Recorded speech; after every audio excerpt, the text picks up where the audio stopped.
జగన్మోహన్ రెడ్డి గారు మొన్న జరిగినటువంటి బహిరంగ సభలో కొన్ని కామెంట్స్ చేశారు.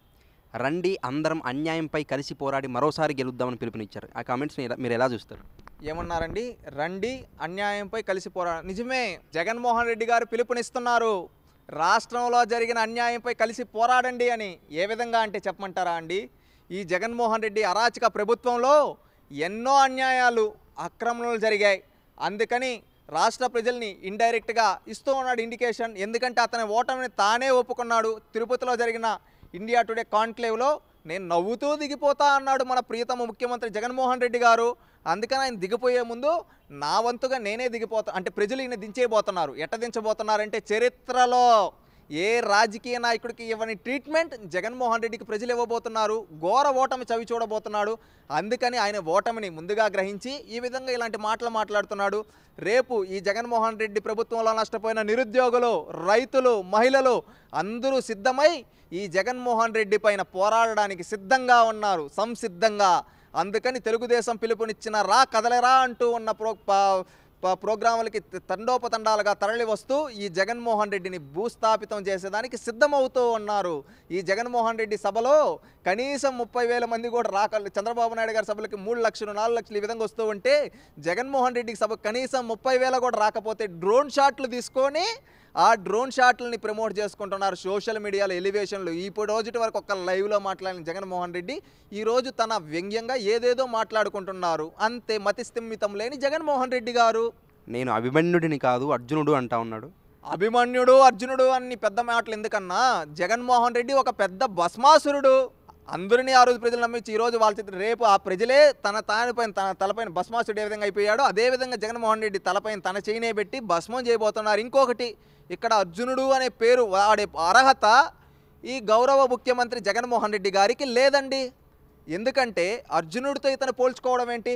ఏ రోజన్నా సతీ సమేతంగా దేవాలయానికి వచ్చాడా? రాలేదు.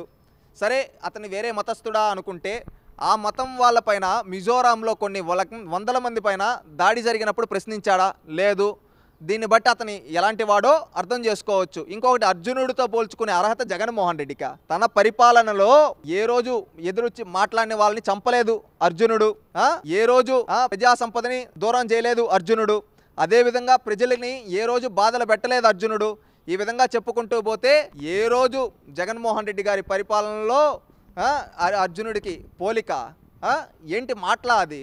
నువ్వు మద్యం పైన ఏరులై పారిస్తూ సామాన్య పేద ప్రజలు ప్రాణాలు తీస్తున్న నువ్వు, మళ్ళీ ఇంకొకటి ఆడవాళ్ళపైన అన్యాయాలు అక్రమాలు జరుగుతున్న కనీసం చర్యలు తీసుకొని నువ్వు, ఇంకొకటి ఏంటంటే బూతులు మాట్లాడే మంత్రులను తయారు చేసుకొని వాళ్ళ చేత ప్రతిపక్ష నాయకుల యొక్క కుటుంబ సభ్యులు తిట్టించే నువ్వు, ఈరోజు నీ పరిపాలనలో కొంతమంది అమాయకులు చనిపోతే వాళ్ళని చంపిన వాళ్ళపైన చర్యలు తీసుకోకుండా నవ్వుతున్న నువ్వు, ఇంకొకటి ఏంటంటే ఈరోజు నీ ప్రభుత్వంలో ఉద్యోగాలు రాలేదరా నాయనా అని అడుగుతూ ఉంటే వాళ్ళని చంపిస్తున్న నువ్వు, అర్జునుడితో పోలిక జగన్మోహన్ రెడ్డి.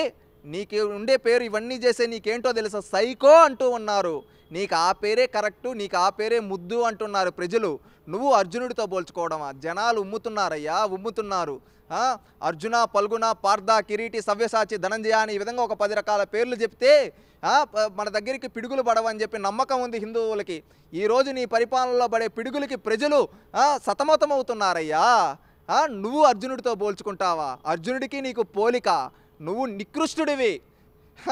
నువ్వు భస్మాసురుడివి చంద్రబాబు నాయుడు గారు అన్నట్టు. నువ్వు ఈరోజు పురాణ పురుషులతో పోల్చుకునే అర్హత నీకు లేదు, అది గుర్తుపెట్టుకు. ఇంకొకటి, అలాంటి పురాణ పురుషులు గుళ్ళనే ధ్వంసం చేసింది నీ పరిపాలనలోనే అయ్యా. ఈ రోజుటి వరకు శ్రీరాముడి తలకాయ ఎవరు తీశారంటే వాళ్ళపైన ఈ రోజుటి వరకు చర్యలు తీసుకోవాలా? దేవాలయంలో రథాలను తగలబెట్టింది ఎవరంటే వాళ్ళపైన ఈ రోజుటి వరకు చర్యలు తీసుకోవాలా? నువ్వు మాట్లాడుతావా జగన్మోహన్ రెడ్డి? పురాణ పురుషులతో పోల్చుకునే అర్హత నీకు లేదంటూ ఉన్నారు ప్రజలు.